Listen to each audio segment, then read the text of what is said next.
masu wannan unguwanni ma da suke jihar Kano baki daya sai dai su godiya ga kwamishinan 'yan sanda. Ba wannan jita-jita da aka je wai ana yadawa wai za a kwashe 'yan sandan Dragon za a ci to in ka ce ba za a kwashe to har ginin za a dauke kenan kome.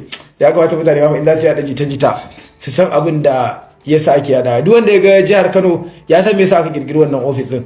Kamar irin shi bayan shi akwai wanda aka bude a unguwar Dorayi, kun san dalilin da yasa da fadan da baya barke aka bude wannan office na SWAT, wanda kuma aka wannan ma an kawo wannan office ne don ya zamto cewa an kawo su kusa da al'umma domin kai dauki na gaggawa da magance duk wasu a yunkuri na aikata laifuka. To magana fa ta cewa za a dauke wani office din 'yan sanda babu ita.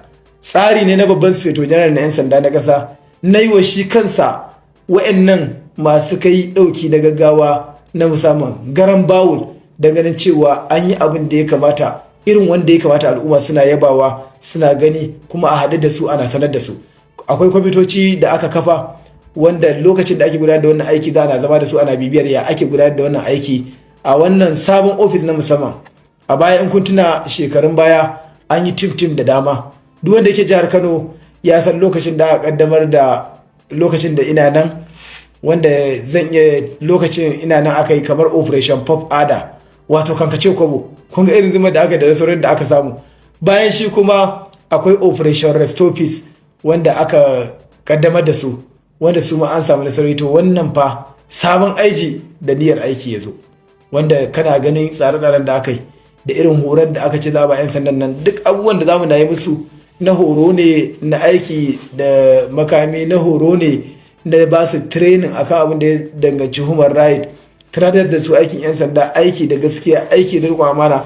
Duk za ku na gani kuma za mu na sanar da ku insha Allah duk abubuwan da ake kai lokacin da za a je a kafa ma hedikwatar wannan ofis na 'yan sanda. Duka za ku ga abubuwan da za a yi da tanadin da aka yi da shiri da aka yi na magance duk wasu tsageru da suke fitowa suke neman tada hankalin al'umma a jihar Kano. To wani a takaice kenan duk wani abu da za ku ga 'yan sanda sun yi a jihar Kano na garan bawul na gyaran aiki to ana yi ne domin tabbatar da tsaro, ba wai a fara surutu na magana na jita-jita wai kaji wata magana wai gaba ɗaya wai an ɗauke ma ofis ɗin 'yan sanda gaba ɗaya da kurna. Ha ba kai kuwa.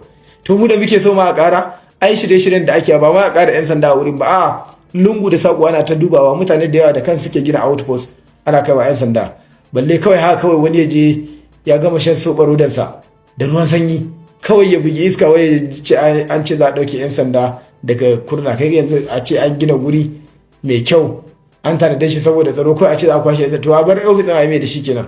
Kana son samun labarai masu inganci da suka shahi Arewa?